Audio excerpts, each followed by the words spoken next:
Irmãos, dando sequência ao nosso estudo no livro de Romanos, agora vamos tratar do capítulo 11 de Romanos, do verso 2 ao verso 5. Diz assim: Deus não rejeitou o seu povo, a quem de antemão conheceu. Ou não sabeis que a Escritura refere a respeito de Elias como um insta perante Deus contra Israel, dizendo: Senhor, mataram os teus profetas, arrasaram os teus altares, e só eu fiquei, e procuram tirar minha vida. Que lhe disse, porém, a resposta divina? Reservei para mim 7.000 homens que não dobraram os joelhos diante de Baal. Assim, pois, também agora, no tempo de hoje, sobrevive um remanescente segundo a eleição da graça. Eu quero chamar a atenção de vocês com relação a essa palavra remanescente.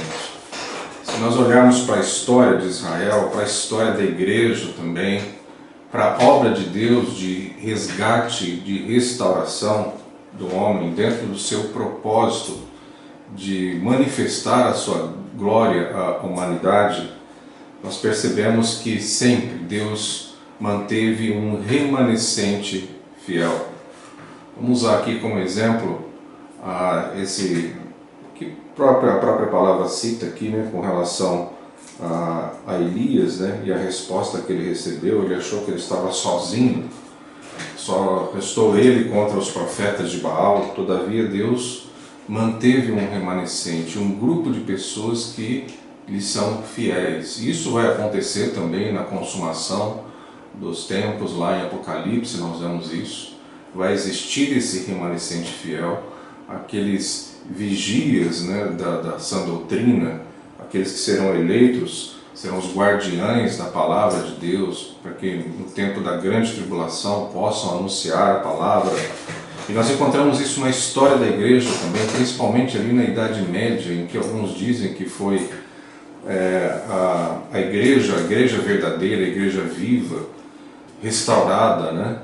Ela entrou num período de ostracismo, de escuridão, e se tornou praticamente inoperante. Mas não é verdade. Mesmo na Idade Média, em que a igreja se institucionalizou, que o clero tomou conta da igreja, colocando as suas normas humanas, os seus preceitos, os seus dogmas, impondo isso sobre a igreja, aquela mescla que foi feita, né, entre o poder político e o poder religioso, né, tudo isso descaracterizou a igreja na Idade Média. Todavia, a igreja continuou viva durante esse período. Então não foi um tempo de escuridão, de obscurantismo.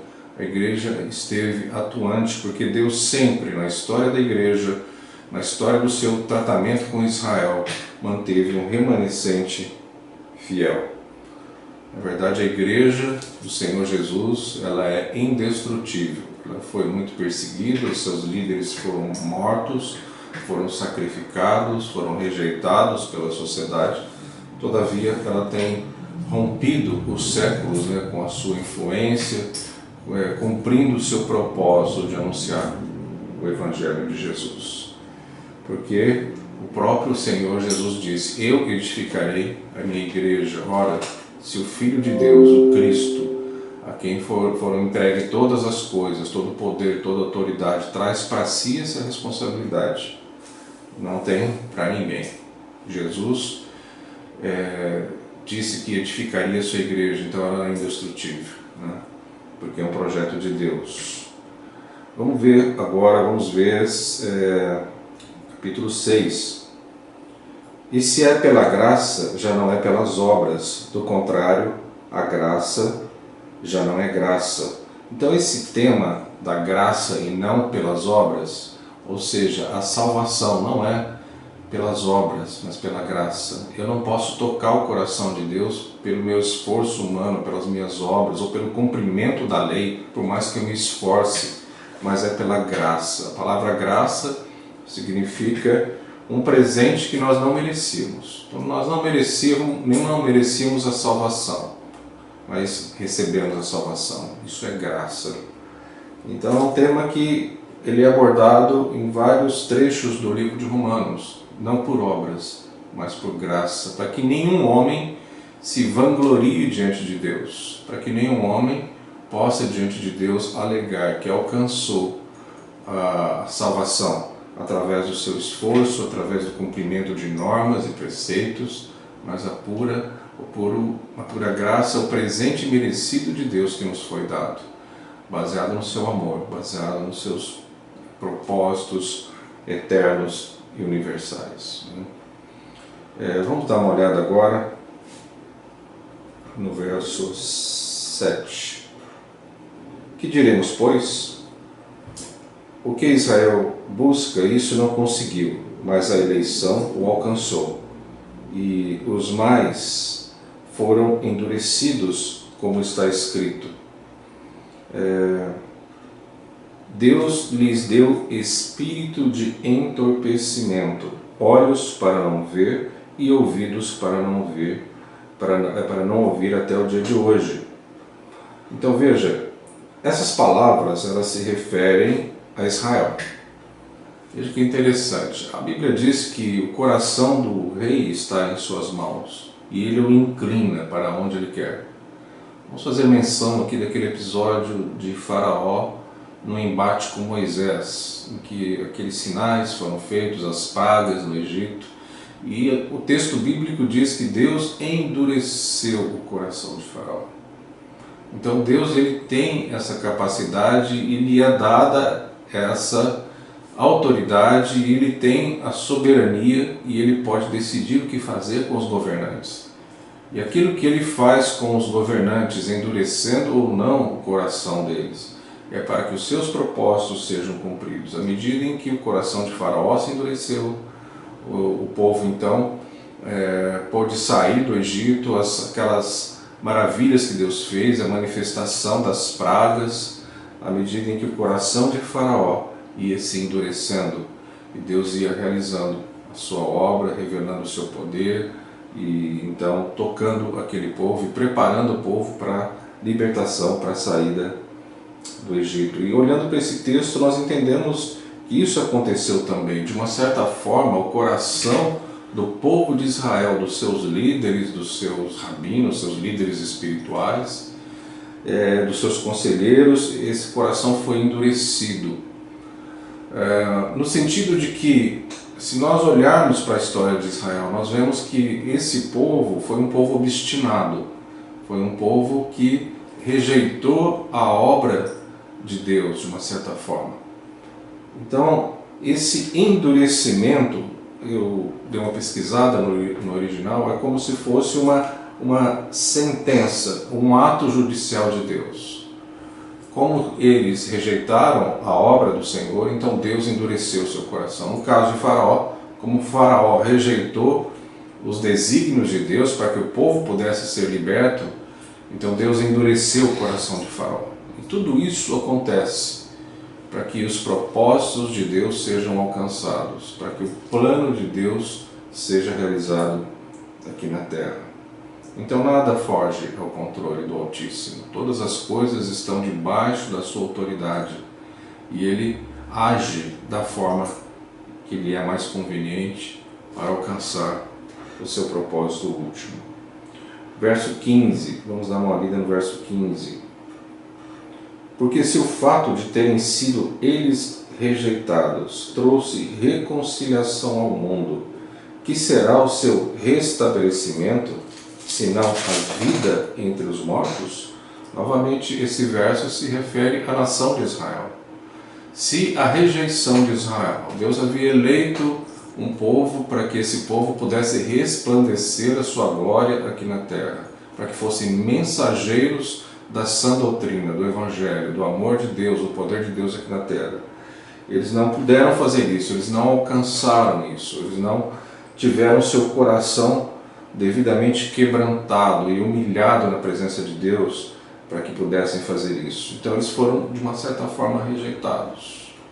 E aí, à medida que eles foram rejeitados, à medida que eles também rejeitaram o Messias, o próprio Cristo, Nós, os gentios, os outros povos que não haviam sido eleitos lá no passado, no Velho Testamento, alcançamos a graça. E o que o texto diz é, ora, se a rejeição de Israel produziu a reconciliação, a nossa reconciliação com Deus, imagine a restauração de Israel. E a expressão que ele usa aqui é uma expressão muito forte, que é a ressurreição, ou seja, senão a vida dentre os mortos. Então a restauração de Israel, aquele plano original, vai produzir a vida entre os mortos. Então Deus ainda tem algo a lidar com a nação de Israel. Aquelas promessas que foram ditas lá atrás, de que Israel seria uma grande nação, que Israel teria uma terra, que Israel serviria ao único Deus, que Israel seria uma bênção para as nações aqui na terra. Eu imagino que isso ainda vai acontecer. Então eu entendo esse verso 15 como um verso escatológico, está apontando para o futuro, quando a relação de Israel como nação será restaurada com Deus. É claro, se nós formos olhar para o Novo Testamento, não existem dois povos, não existe um povo chamado judeus e os gentios.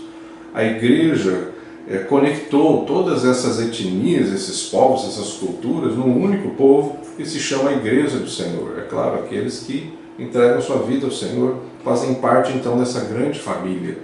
Então existem muitas culturas diferentes, muitos povos diferentes que foram inseridos na videira verdadeira que é Cristo Jesus. Então não podemos dizer que existem dois povos, mas existe sim um plano ainda a se cumprir. Existe ainda algo que Deus vai tratar com a nação de Israel.